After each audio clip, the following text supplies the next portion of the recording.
allegiance to the flag of the United States of America and to the republic for which it stands, one nation, under God, indivisible, with liberty and justice for all.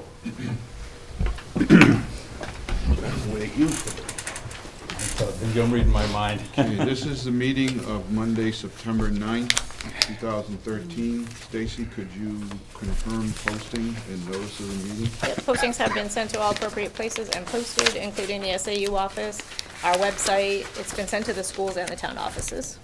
Okay, thank you. We have no non-public session scheduled this evening. And therefore, we will not be returning from it. A couple things I just wanted to do before we get into item 4 is go on record as thanking Dan Rossner for his service to the district. This is his last official board meeting with us. And he's been with us now 5 years and put in a good deal of effort on behalf of the district. And I want to officially extend our thanks to Dan for his service. Along with that, there is a reception in his honor on Wednesday, the 25th, at the SAU office from 4 to 5 p.m. for those who would be interested in attending. So we wish you luck in your new endeavor, Dan. Thank you very much. Thank you. The other thanks I would like to bestow is on Kathy Cipriani, who has done a very nice job handling the flowers out in front of the high school here. It makes it look very, very nice as you enter, and she did that over the course of the summer, so I just wanted to acknowledge that. Looks very nice. It was also a horticultural class, one of the science classes that planted all those plants. Class did the planting? Yes. Okay. Looks very nice. Looks very nice, very nice. And you might take a look out back at the Memorial Garden as well, which is also part of her effort and their effort. It looks very nice. The other thing that I wanted to make note of this evening, and I'd like to bring it up at some point, perhaps under other business, on the final meeting in August of the Newfound Taxpayers Association, I was invited to present the Community and Consequences DVD to those that were in attendance, that we originally presented as a board 4 years ago on 2 separate occasions in the high school auditorium. And it was informative then, and it's even more poignant now, I think, because everything that was discussed in that DVD appears to be coming to fruition. And I'd like to have a conversation about that. And its impact on our community. But with that said, does anyone have anything else to add before we go on to the meeting? We're going to add one item that I know of to the agenda. I have one field trip. Do you have an additional field trip request? That makes it 2. Be a field trip request and then football field request. So we're at item 4 to modify the agenda. And I know Dan has requested that we approve a distribution of funds from the football field trust account, which I need to add to the agenda under item Z1.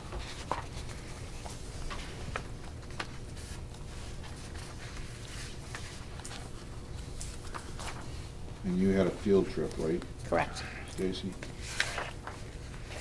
So we'll add under other business, item Z2, field trip. Which one was that? It's the, it's the New Hampton Community School looking to go to Old Sturbridge Village. Okay. And it was that the information was included in the packet. Yeah. We just didn't get it on the agenda. So the agenda is asked to be modified accordingly. Anything further? To add those two items, Z1 and Z2. Under item 5 in intercommunications, we ask that those in attendance in public please sign in so that we have a record of your attendance here this evening. There's 2 clipboards there. One is a sign-in for that purpose. The other is a clipboard if you wish to receive designated school board packets digitally. You just send an email to scross@sau4.org, and you can get on the distribution agenda and get the entire packet, just as we do, digitally. So at item 5C, we're into public comment. I don't see any elected officials in attendance, and we do have a member of the public. Would you like to address? Okay. And then we are at our faculty staff liaison. So I would defer to Mimi if you have any input for us this evening. Just that we had a really great start to the year, even though it was early. Kids didn't seem to complain. Everybody seemed happy to be back, and the building was so shiny it blinded you. It was beautiful. It was dressed up nicely by the PTO, I understand. Yeah, it looks really nice. The middle school. Yes, sorry. Yes, the middle school. I can't speak to the others. Well, welcome back. Thanks. The other thing at this point is our student liaison would speak, but understand that we are going to get a new student liaison for this year, and that's being addressed as we speak. So ordinarily, that would be done at this point. So that moves us on to item 6, which is school board minutes for approval. In your packet, the blue minutes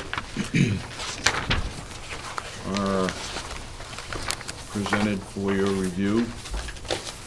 First is for August 12th, our meeting, regular board meeting for August. Does anyone have any corrections or additions?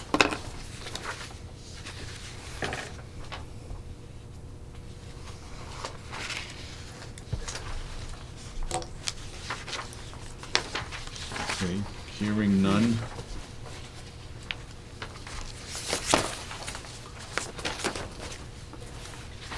I would ask for a motion to approve August 12th as submitted. Moved by Paul. Is there a second? Second. Seconded by Lloyd. All those in favor indicate by saying aye. Aye. Those opposed? Any abstentions? Okay, the vote is recorded as 6 in favor, no one in opposition, no abstention, and we have 1 excused absence in that Jeff Levesque has called to be excused this evening. I should abstain because I wasn't here at that meeting. Okay, you would prefer to abstain. Sorry. Okay, the vote will be 5 yes, with 1 abstention, that being Danbury, and Groton is excused. Get that, Leah? Okay. We now have the minutes of the planning and dialogue session, which I believe we have on August 26th. Anybody have any corrections? Hearing none, I'd entertain a motion to approve the minutes as submitted. Moved by Paul, is there a second? Second? Seconded by Ruby. All in favor say aye. Aye. Those opposed? Okay, the minutes will be approved by a recorded vote of 6-0-0 with 1 excused. Groton.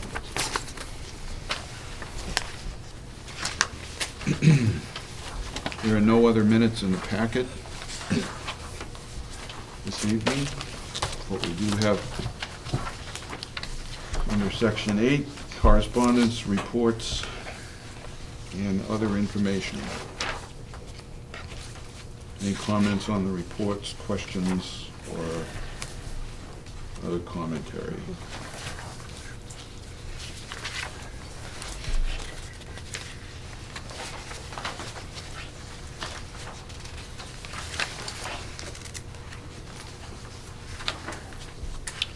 do have a question for Ann.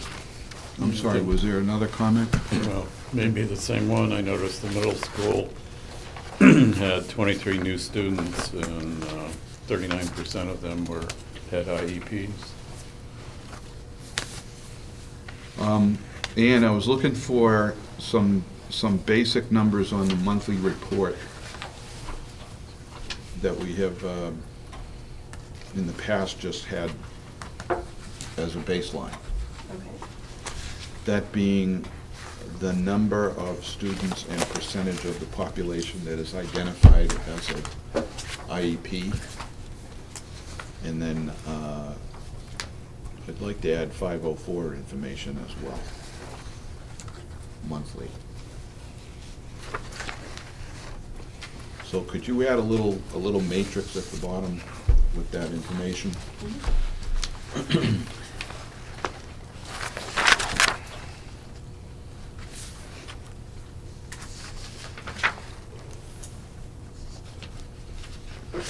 Is there a reason for that high percentage of new IEP students in the middle school They move in, currently Um, identified. Yeah. on purpose?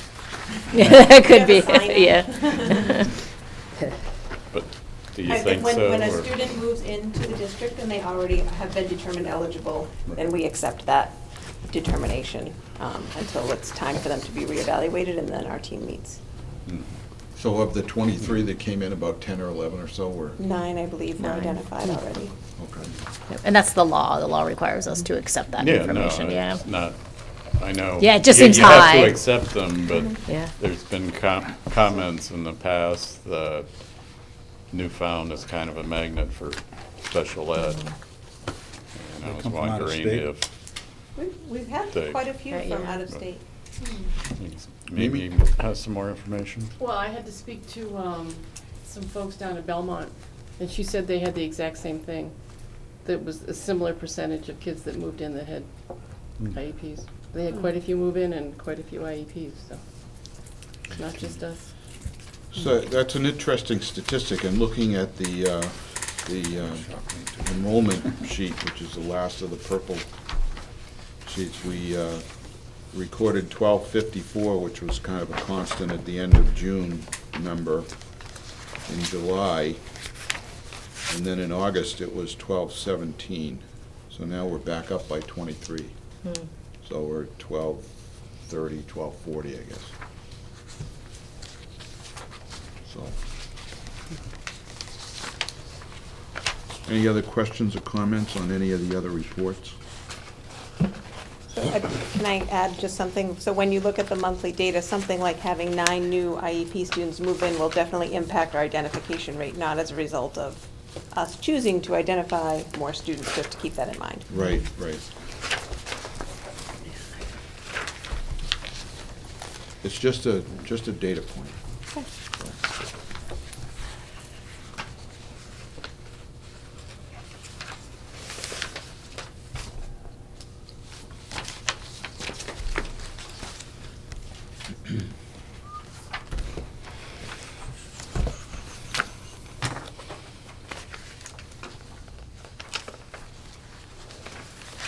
Did you have a comment, Stacy, on item 8 for the high school report card opening day enrollment? Yep, so there's a couple of additional things in there. The class of 2013 statistics are just a summary of where students went, what they did when they graduated, how many graduated as New Hampshire scholars or AP scholars, how they did on their AP tests. So each AP course we offer, you can take an assessment, which gives you then college credits towards college, and you get a 1 through 5, 5 being the best, 1 being you didn't pass. And so those are national assessments, so that every child who's taking an AP Science class takes that same assessment. And then at the bottom, you see kind of final plans of where students went to and what they did after graduation, whether they went to a 4-year school, in-state or out-of-state, a 2-year school, whether they received a certificate, whether there was extended learning, so a student who was here till they're 21, so they might have graduated through the process, but they're here till they're 21. How many went to military and how many went for full-time employment after here. The other would be at the very end, you should have a pull-out sheet with some color coding, because I know you like color coding. Looks like this. What I tried to do was, one of your policies is about enrollment projection, so I tried to, one of the things that I've been looking at is those enrollment numbers, and are there classes that are smaller? Are we consistent in one school more than another school? So to look at this, to understand the color coding, so the first 4 areas are your elementary schools. So by class, the colors are the same. So if you start in, say, the 2009-2010 school year, that orange color that has a 23 in it. So that was when a student that was the kindergarten class at Bridgewater Hebron. You can follow that class through by looking at the orange. Then if you look at Danbury, you can, or Bristol, you can follow that same class by looking at the oranges, and then that class kind of comes over to the high school and the middle school. So you can kind of see a class as they go through to see.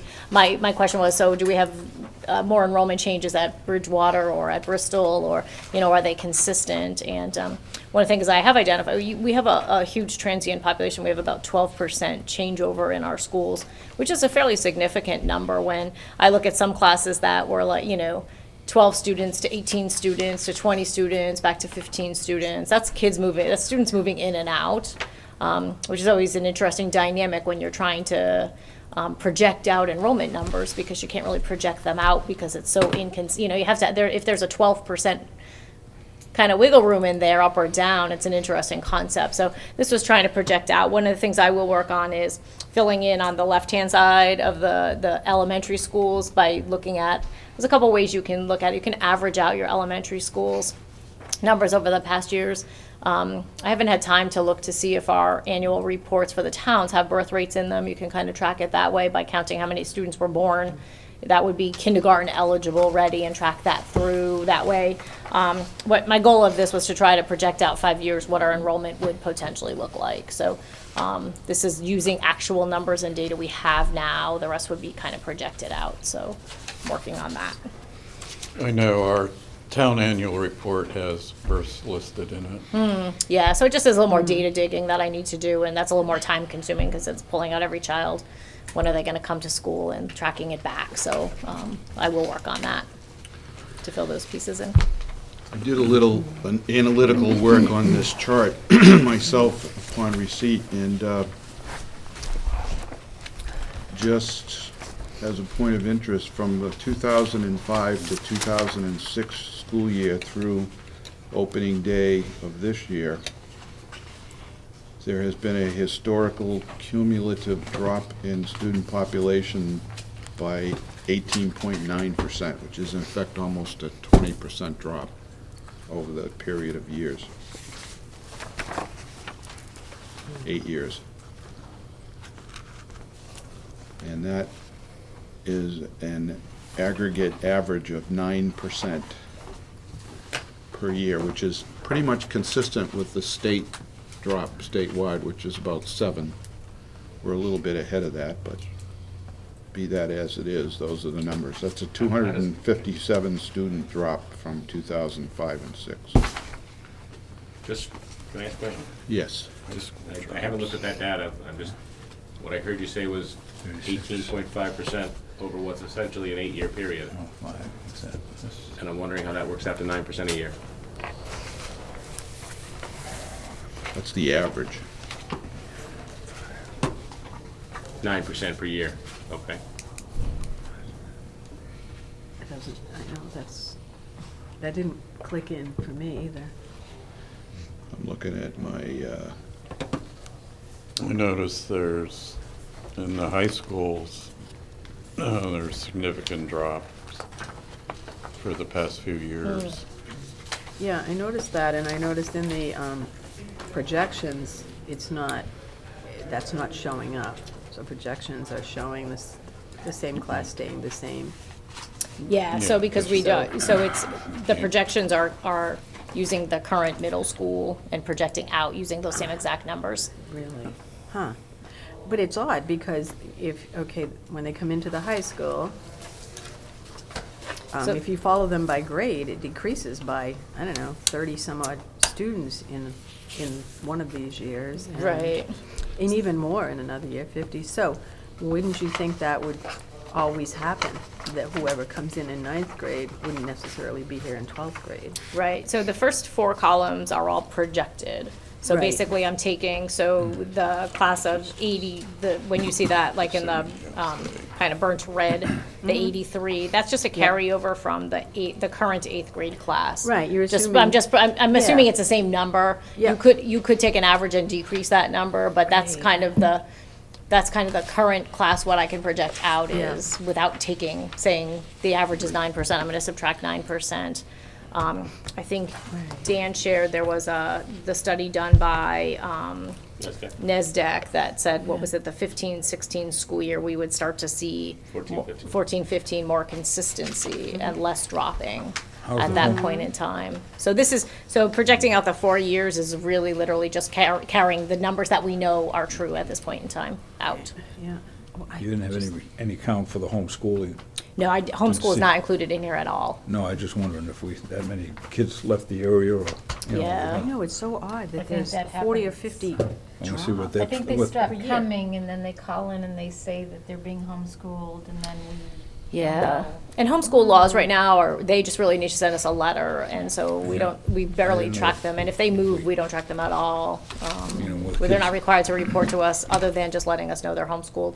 And they can also choose to go to a private school or the state, Yeah, that's so- another thing, yeah. Yeah, so we don't, I mean, we can That's give you what- numbers of that go through We us, don't- but we there don't could know be if many this- more out The there. population has gone down, or if this is, Yeah. they're going Yeah. private, so I was trying to figure out, you know. Or they're dropping out. Yeah, know these that. are I don't think just so. strictly our students. They don't Yeah. include homeschool, and they also don't include out of district. Also, if you look in January 2008 on Bridgewater Hebron, there, in the light blue, there's a count of 21. Yeah, If you and then it goes to follow 10. Class, it goes to 10, then it goes up to 20. We double checked that, Seems like yeah. that's- And I took these out of the town reports. I did not track Yeah. back. That is one of the anomalies that I found in Yeah. there. I don't know if it was in the report. I don't know if there was a combined class. I don't know why that 10 is there. It is one of those oddball Right. numbers, because it goes right back up to 20 the next year. 21 to 10 to 20. It didn't make sense. And it's been 21 right through. I think I misspoke Yeah. in speaking about the average. What I got from the 257 down, number of students down, was an 18.9% drop from 2005. And I took the Excel average here that showed, this is not right, but it showed a 9% average of the percentage over those 8 years. But it's a total of almost 20% down in numbers, 257 kids. Down to 1217, we're now back up to maybe 1240. So, I don't know what the middle school is thinking. okay. I think that pretty much wraps up item 8. Which brings us to discussion items for the evening. Under 9A, first item for discussion is our snowplow bid. Ian, did you want to comment on that? I'll be making the award this week. As last year, we had a number of responses.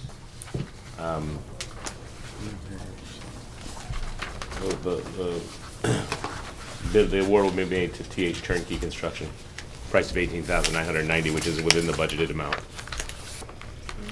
Was there an asterisk after that one? No, there was an asterisk after GMI Asphalt, because they had additional prices for additional sanding and additional salting. And their base price was $25,900, much higher anyway. And is there a different one? There are this year? 5 bids altogether. Yeah. They're listed on your report. Yeah. There are 2 bids which I would not award to, based on past experience, and that are lower. There are also 2 bids that are higher.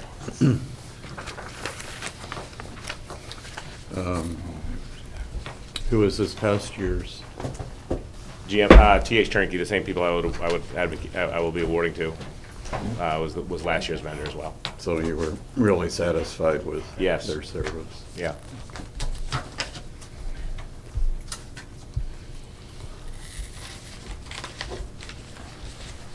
We did have an inquiry from one of the bidders, and I've spoken to Dan about getting back in touch with that individual to communicate Yeah, the decision process. Right, I will reach out to that vendor tomorrow and discuss the situation with them. Any further discussion on the snow bid? Hearing none, we'll move on to 9B, the oil bid.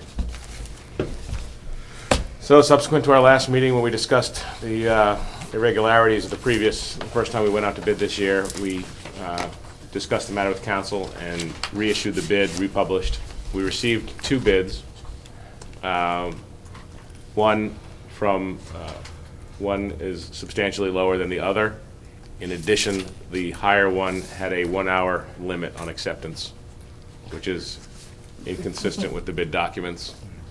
So, That being a requirement, yeah, the requirement in the bid documents is that your price is valid for 30 days. right? And they literally gave us 1 hour to accept it in writing. So, and the other price was substantially lower anyway, specifically 16.2 cents per gallon lower for what I would call the more complete bid without the time restraint. And there was no legal problem in, No, there was none. Our document provides for the rejection or acceptance of any and all bids. There are districts who go out to bid 4, 5, 6 times in one season. The one notion I will, if you, this is one of those things that we rather than discussing the specifics of the price, is that there's a concept here. One of the reasons the prices are where they are right now is about the rhetoric that's been going on around Syria. There's talk in the last 12 hours that maybe there's a diplomatic solution to that situation, which could cause prices to recede in the next couple of weeks. So really, it's you call it a management decision, call it a board input would be helpful if you feel that we should lock it in and be done for the winter. We're at 319.5. If you believe that the situation is going to get more volatile, the prices would go up, and I'd encourage you even further to lock it in. And if you think the Syria conflict or situation is going to de-escalate over the next few weeks, you may want to go out to bid again. I certainly don't have a crystal ball. that's 20 cents lower than what they're advertising on 3A. And that's the lowest it was this summer, I think. Yeah. So I don't know, I can't see it going lower than that, even if it recedes, but that's just me. I would tend to agree, and I would suggest it might be a good thing to put it to bed and move on. Yeah. So hearing no objection to that, that's what I'll do. Depends on what we take for action, but I believe that probably could be a consent item matter as well. And to that end, so if you would, Dan, if you could add the snowplow bid recommendation and the oil bid recommendation to the consent agenda, unless there's an objection.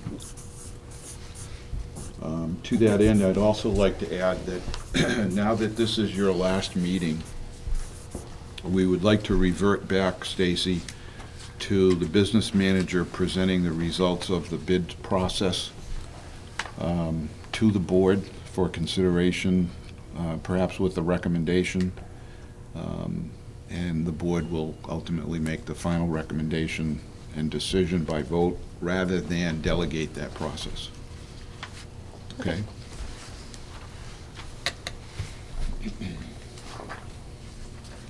We're now at item 9C, which is the review of the audit report. Big one. What's that? It's a big one. I did prepare some comments. I did include a copy of the final report with each of your packets. My comments are as follows. The year ended with a surplus of $417,434. From this, $60,000 has been segregated to the Building Maintenance Trust Fund in accordance with the passage of Warrant Article 5, and $350,000 has been retained by the school board for use in accordance with RSA 198-4B2, as was authorized by passage of Warrant Article 4. The remaining $7,434 will be used to reduce taxation for the current year. This number is approximately $17,000 less than originally discussed.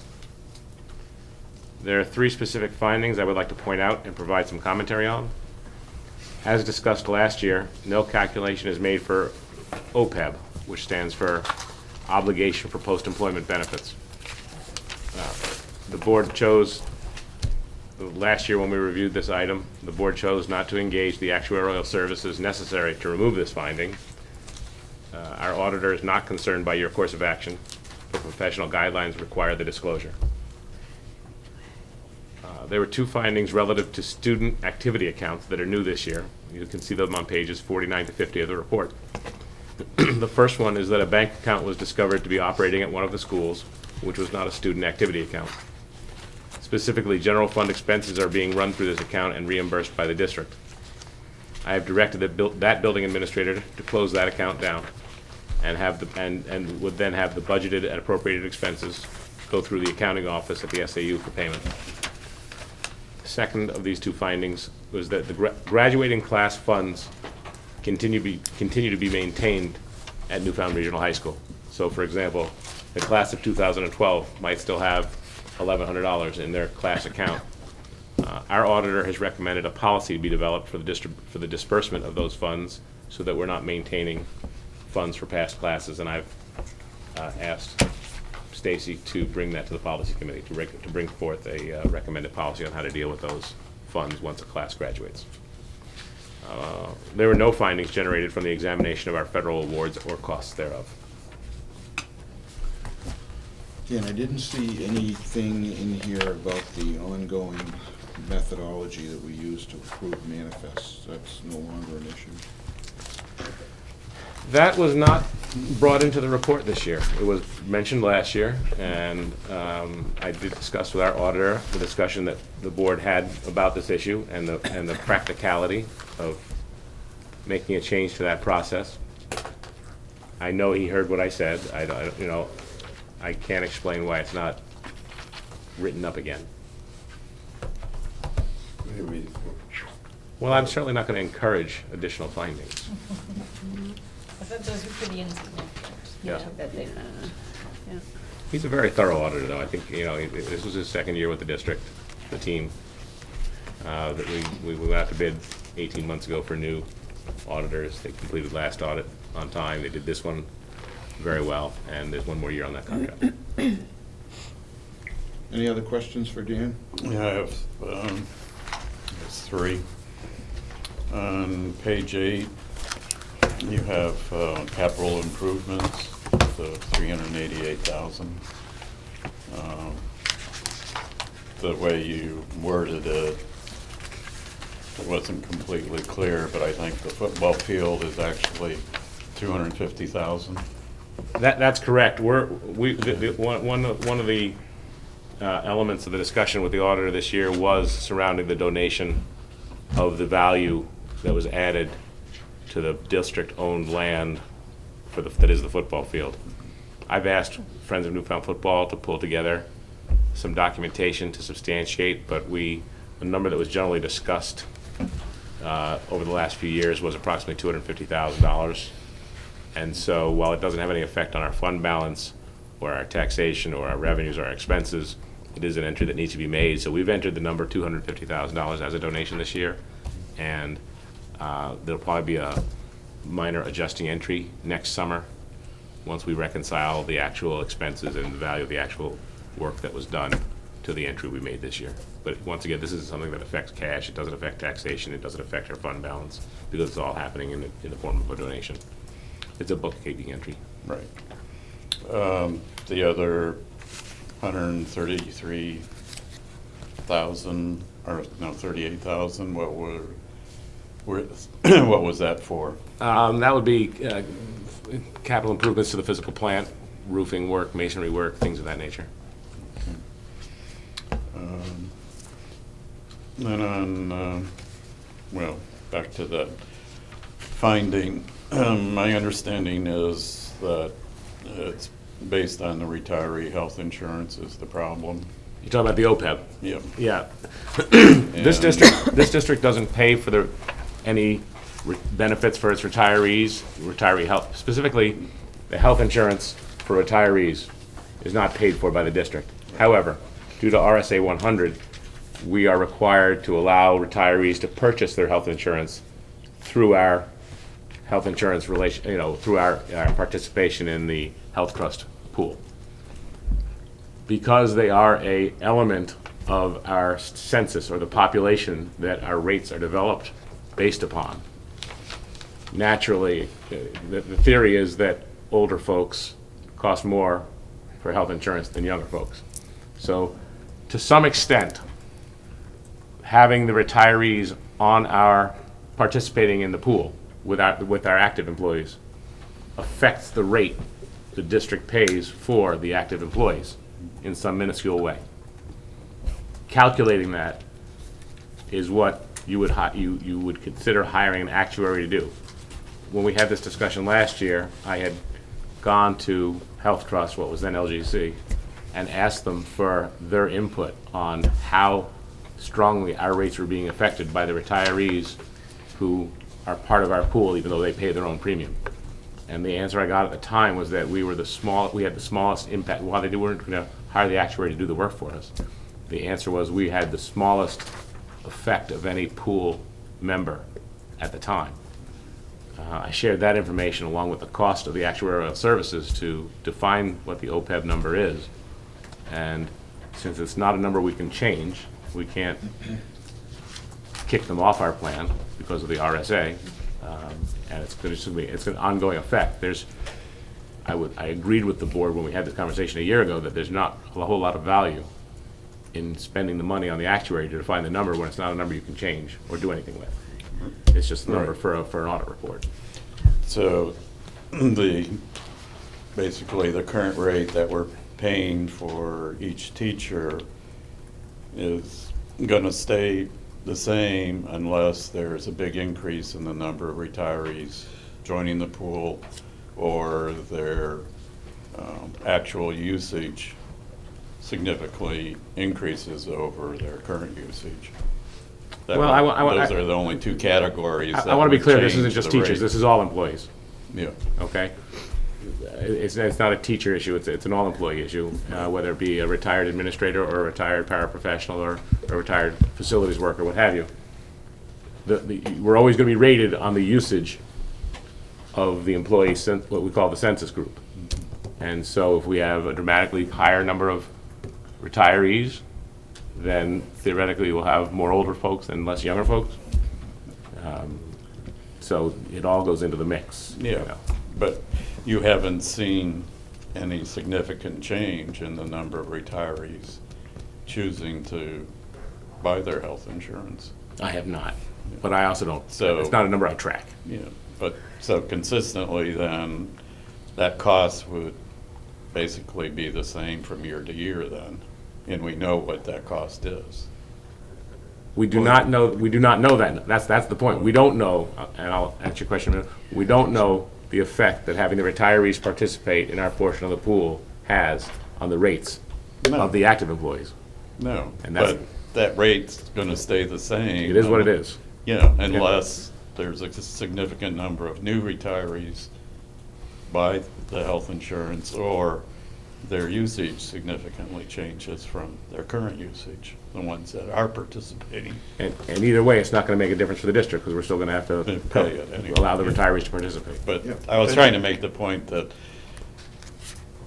basically the rate isn't going to change I agree with you. unless there is a significant change Well, in the the rates change every year, retirees. yeah. If the ratio was Unless- changed a lot. Yeah, if the ratio changed a lot, then the rate would be impacted. Yeah. Although it's a small percentage, nonetheless, how do you know what it's going to be until you know what those numbers are? Yeah. And even then, it has to be calculated based on the usage of the prior year, so. Yeah, when you do the OPEB calculation, you have to update it every year, which may be the point you're getting at. What's your other question? Then on page 40, there's there's a lot of different accounts. Can you briefly go through those so we can understand what they are? Because the one, and which one is the one that's going to be closing? The one that's going to be closing is the Bridgewater Hebron Village School account. These are what are called trust accounts, and they're specifically student activity accounts, and they're the account that have money, or in some cases they're PTO accounts that were established. The reason, let me start at the beginning. The reason that they're on this report and they come to the attention of the auditor is because when these accounts were established, the district's federal ID number was used. Since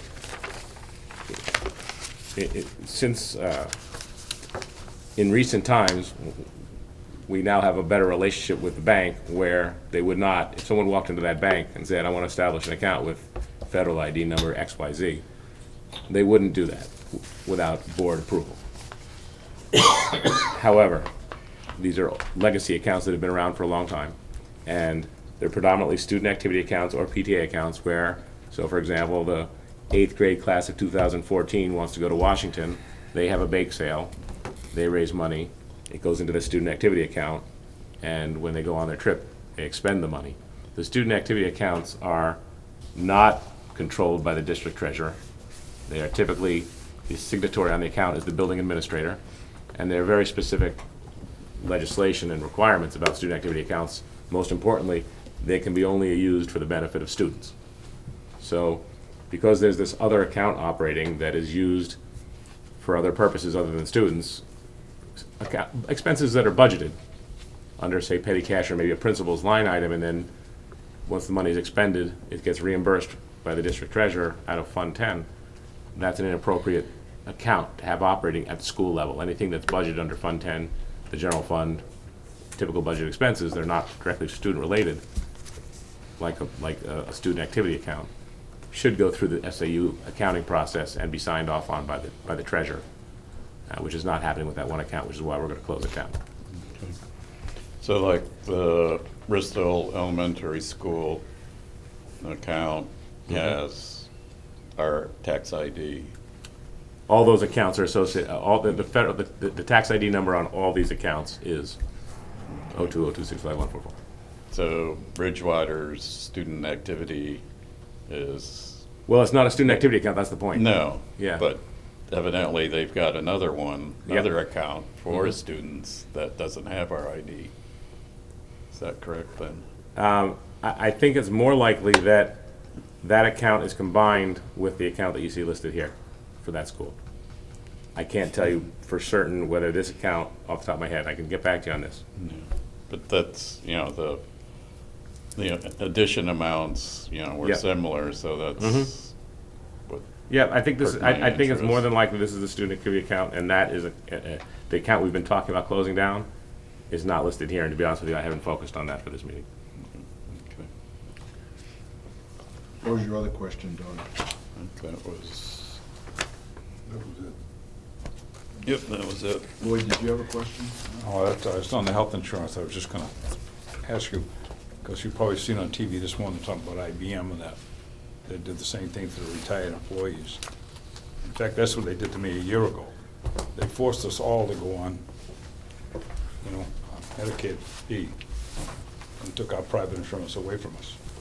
That was Governor Duval Patrick down in Massachusetts. I can't tell you I watched TV this morning. No, well, you didn't see that. I thought when you brought that up, I said, gee, they had that on two different, the other one was one of the, what do you call it?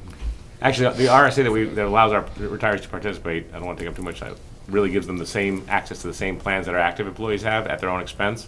Yeah, that's what they did So, for there. example- They took it away from them. And that's what they're doing. That's what they did to us. So it's a coming trend. You're getting out just in time, Dan. I'm not getting out of the business. And And I'm nowhere close to retirement age, so I just turned 48 on Friday. Well, that's what's happened. They took us all out, forced us into Medicare B, and took away our private insurance. All he's doing is going from the frying pan into the Fire, fire. yeah. That's what he's doing. They got long, we ran out of work for them. Any further birthday. discussion on the auditor report? If not, I would like to keep that as a separate item for a vote, rather than put on the consent agenda.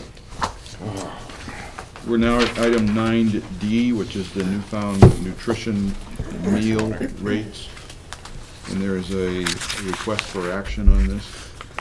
Dan, do you want to speak to it? Sure. Included in your packet behind the suggested motions, the first couple of yellow pages, are some printouts from a new tool we're required to document to the USDA, which is how the funding for your school lunch program comes through. I'll try and boil it down to some pretty simple explanations. The federal government is seeking to ensure that the prices charged for full-price students, those who don't receive free and reduced lunches, are not artificially low, and therefore the lunches for the children who don't receive free and reduced discount are not being subsidized, if you will, by the higher reimbursement rate that we receive from the federal government for free and reduced students. Is that clear? So their thought is that if they're giving us $2.70 a meal, but we're keeping our prices for our students who pay full price down at $2.25 a meal, those federal subsidy dollars, which are intended just for children who qualify for free and reduced lunch, are subsidizing the other students as well. So we're required to document now every year the number of meals and the prices charged for those meals from the previous October, which is what you see on the second yellow sheet behind the motion. And what it shows is that in the months of October 2012, we served 6,369 lunches that were paid and a weighted average price of $2.40. The requirement for this current year from the federal government is really $2.52, based on what they're providing for the free and reduced students. But they also put in proviso that you shouldn't have to raise your rates more than 10 cents a year. So I'm recommending that you, since our weighted average for the past year was $2.40, bring it up to 10 cents to $2.50 to stay in compliance with their program. We could do that either by doing 10 cents across the board, or we could make some other calculation as you see fit. I have a question. It's just lunch, it doesn't affect breakfast? Correct. Their calculation and analysis is Just lunch. just lunch.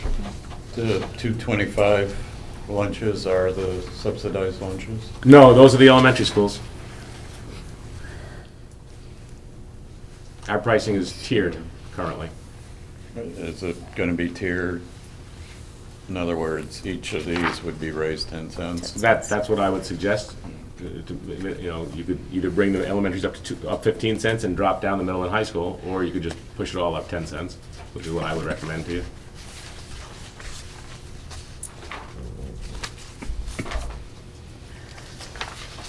So should the motion you're suggesting be modified? Or does it cover us district-wide as stated, which is to increase prices for paid lunch by 10 cents per meal? That's district-wide, right? That's district-wide, yeah, that was my intent. If I worded it, too briefly, please feel free to add on. I mean, for clarification, you could just add in all schools, Yeah, at all levels. at all levels.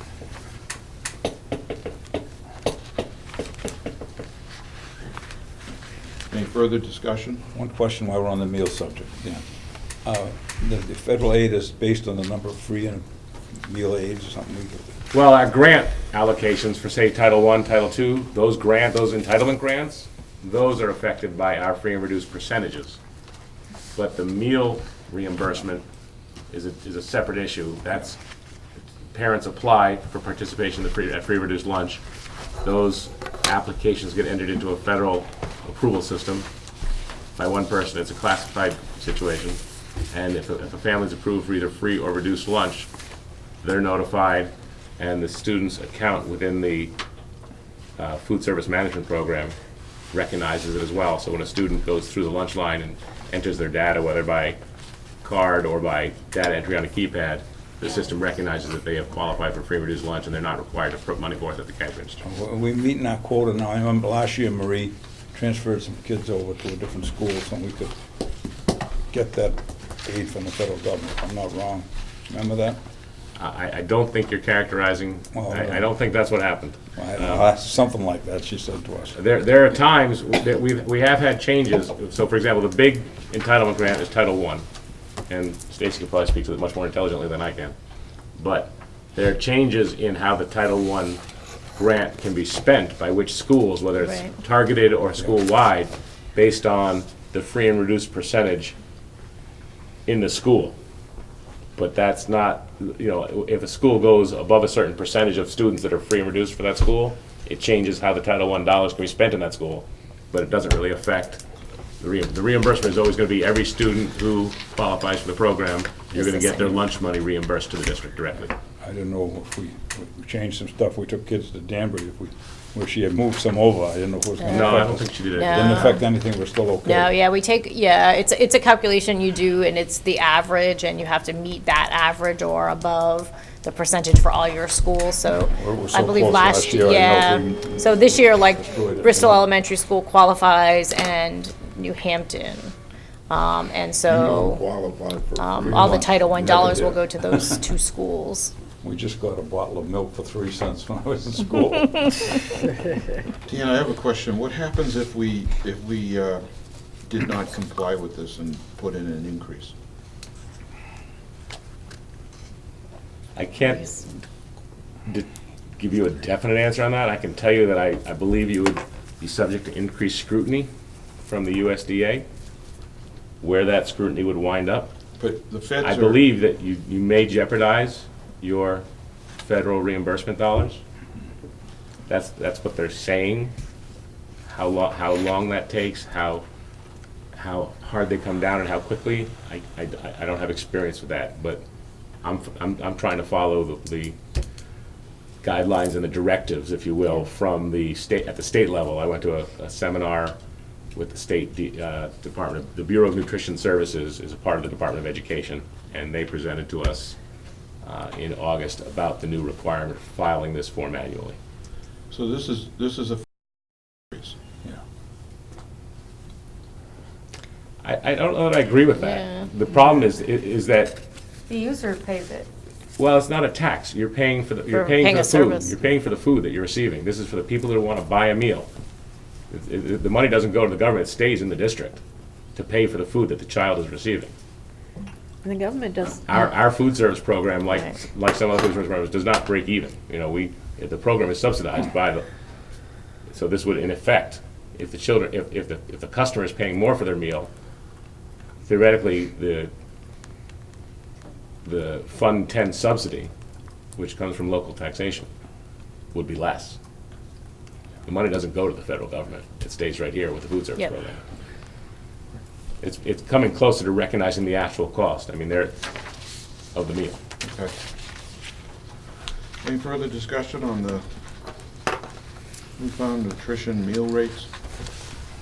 Item 9D. Anyone besides me object to this being on the consent agenda? Yes. Okay, yes.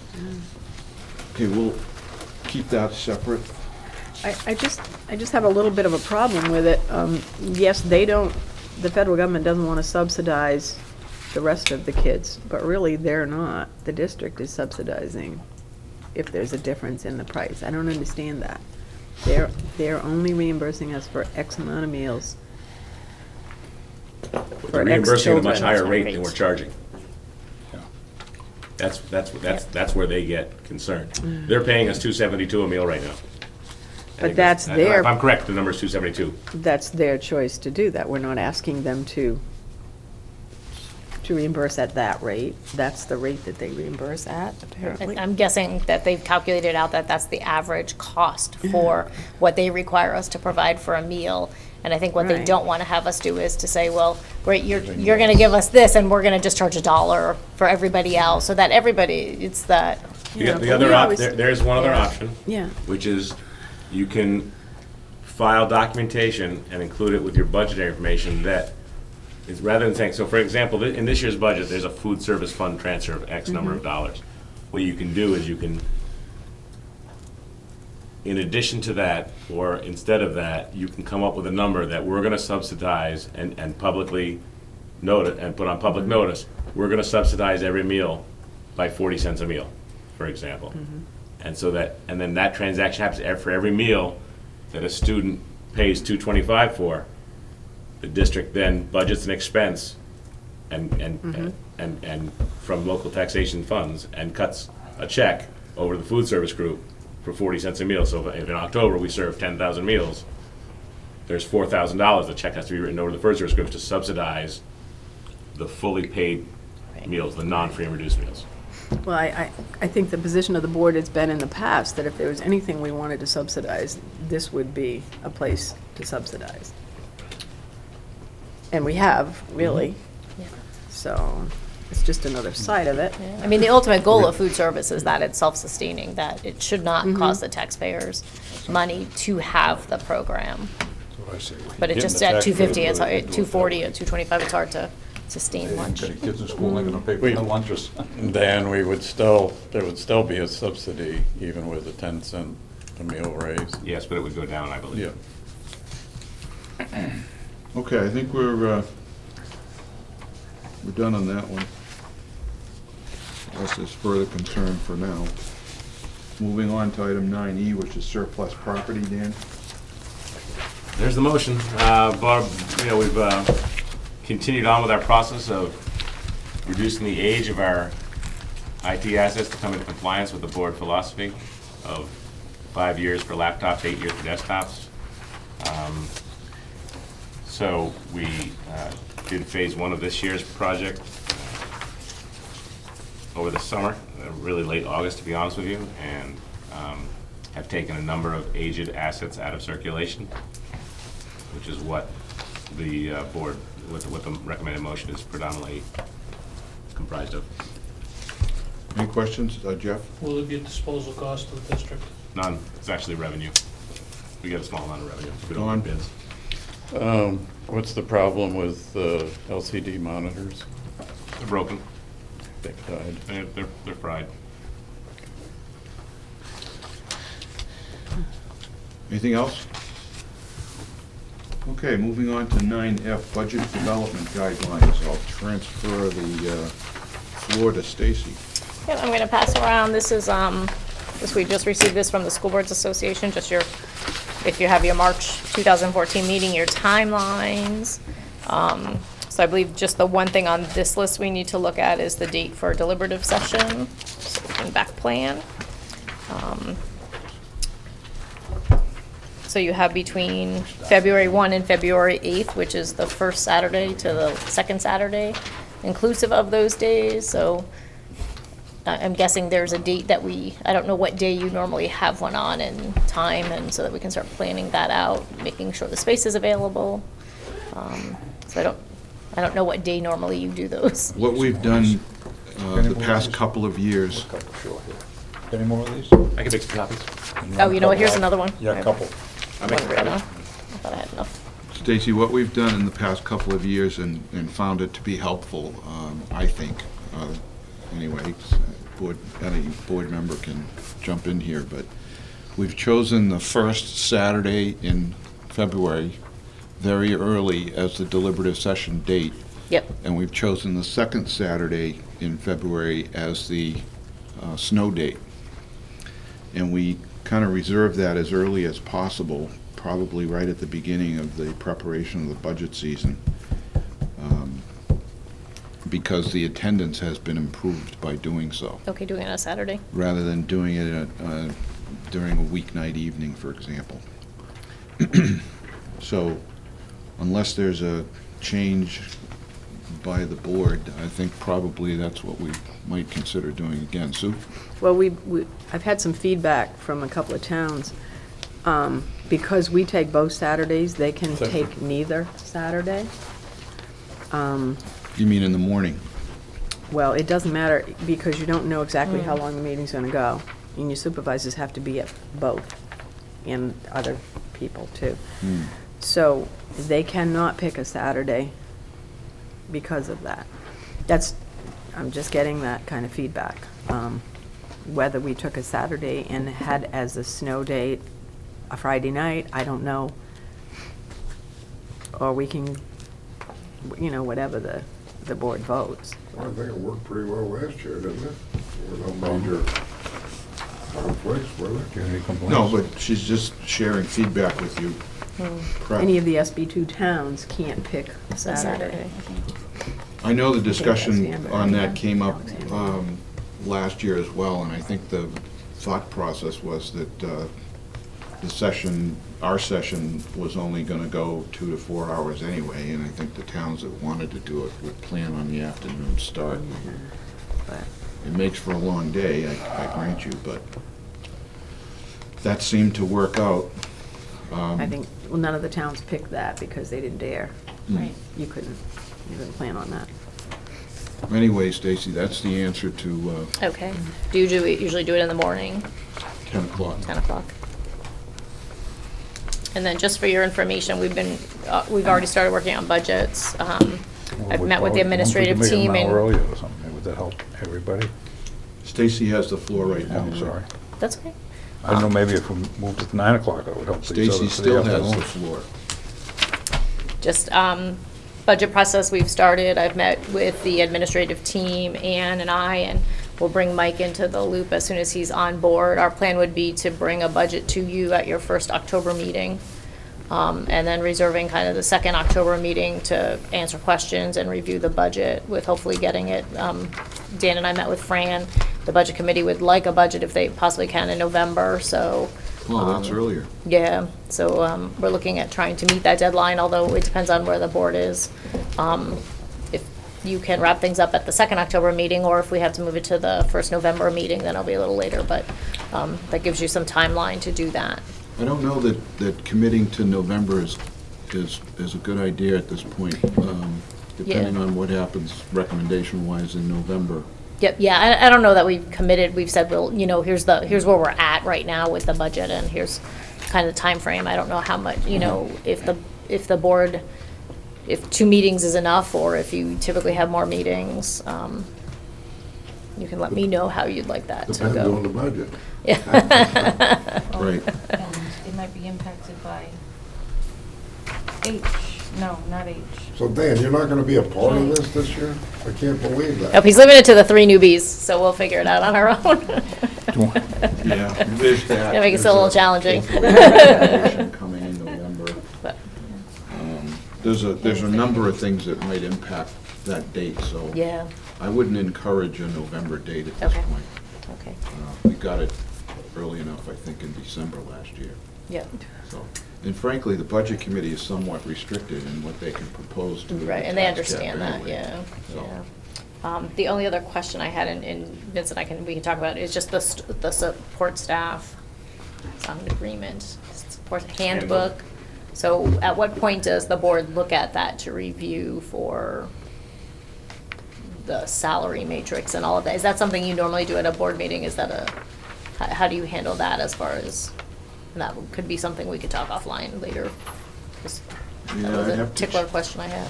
I'd have to check my On notes how you've done that in the on past.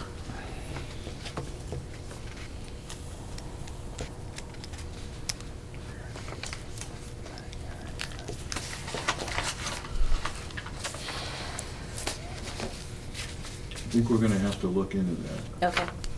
I'll look at the previous minutes and see if I can track I don't anything. recall off the top of my Okay, head. no problem. So know that it's in the works, we're working on it, and more to come.